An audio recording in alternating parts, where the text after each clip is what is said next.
Now, the brave whistleblowers who uncovered the appalling treatment of vulnerable young kids at the Tavistock Gender Clinic have blasted Rishi Sunak for his failure to stop extreme trans ideology from infecting the UK's schools.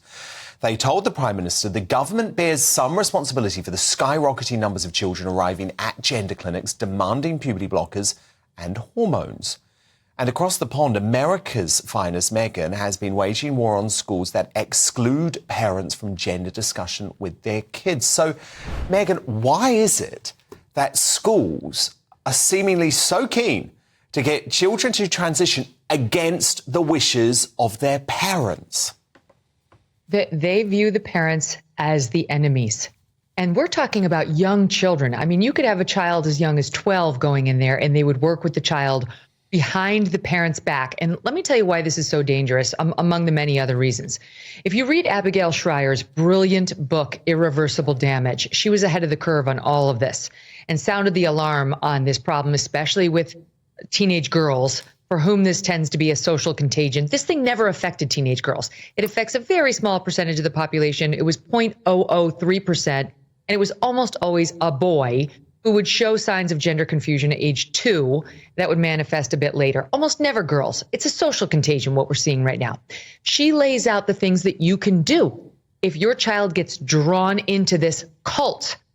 It's the new cutting. It's the new anorexia. It's the new thing that girls and now boys are turning to, even though they don't actually have gender dysphoria, to express their need for attention, to express their need to sort of fit in now. This is a new way. And you can stop it, Dan. If your kid, if you would be made aware that your kid were suffering from this, she talks about immediately get your kid offline. Do not spend any more time.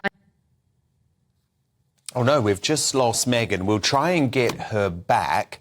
But while we're doing that, actually, I want to show you an extraordinary moment breaking tonight.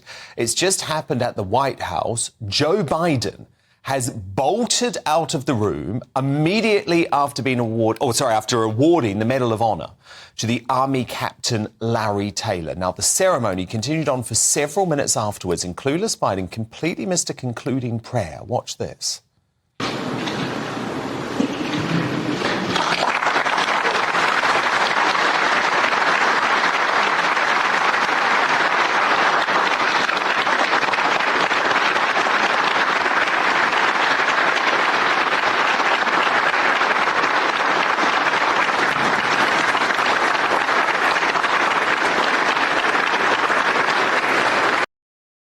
So, Megyn, we'll return to our previous conversation in just a moment. But first, I wanted your reaction to yet another disturbing gaffe by Biden, which really makes me wonder if he is losing all his faculties. How can we trust him to run the country when he can't even run a Medal of Honor ceremony properly? He was supposed to stay until the end. There was a closing prayer. He was supposed to be present for it. He bolted. He was once again lost. He didn't know what to do. He couldn't follow the basic procedures for a Medal of Honor recipient. And this is the leader of the free world who's going to be making decisions about Ukraine, about war, about inflation, economic policy. This is not for the faint of heart, this job. 72% of the American people believe that he is too old for the job, according to a Wall Street Journal poll just out today. 72%. 2/3 of Democrats say he is too old to be president.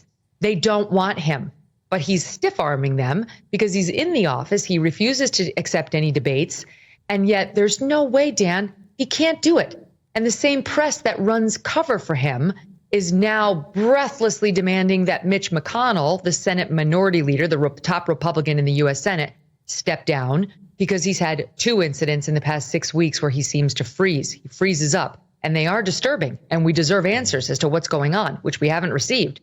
But they can spare me their indignation when they don't apply it to their own candidate who's at the top of the government in the White House, never mind some of their other candidates like Dianne Feinstein, who's 90 and doesn't even know how to vote anymore, who was out for 3 months due to allegedly shingles and came back not remembering that she'd been out for 3 months.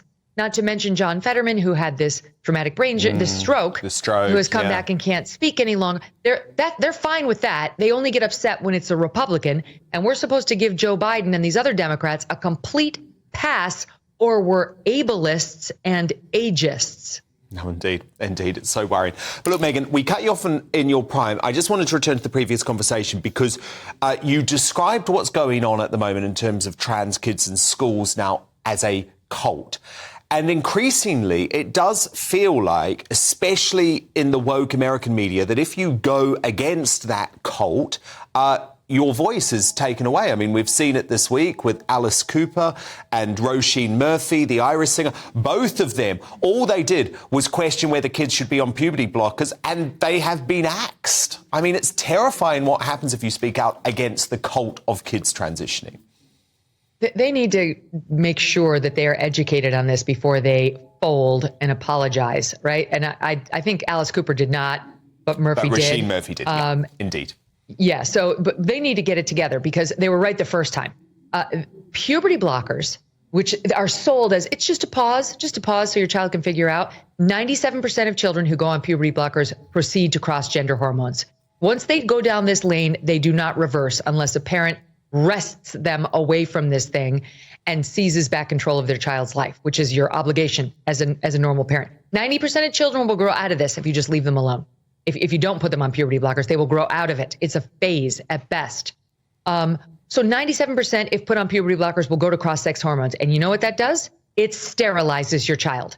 They want us to believe that an 11-year-old can provide informed consent to sterilization. They will never have children. And not only that, they will never achieve climax. There's no sexual climax for these children. That is coming directly from the transgender activists who in moments of honesty will tell you that's what the data are showing.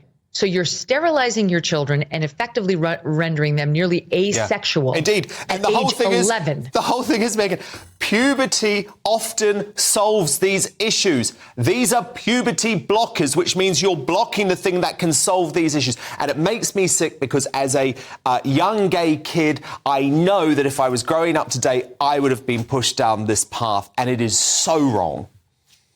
I completely agree with you. And as a girl who was once a tomboy, who only wore little cowboy outfits and jeans and sweatshirts with a boy haircut, they would have tried to force me over into growing a penis, which is an impossibility, but a lie and a myth sold to gender-confused girls. All of this is abuse. And if more people don't stand up to the gender cult, we're going to start losing more and more children. Yeah. It's just a matter of time before the class actions begin. I mean, we saw what happened at Tavistock, but we're just at the beginning of the backlash. It's going to be severe. It is. And I think you're right to call it a cult. I think I'm going to start doing that too, because that is where we're at. Megyn Kelly, host of the brilliant Megyn Kelly Show. You've got to sign up for it on YouTube or as a podcast. Thank you, Megyn. We will speak next week.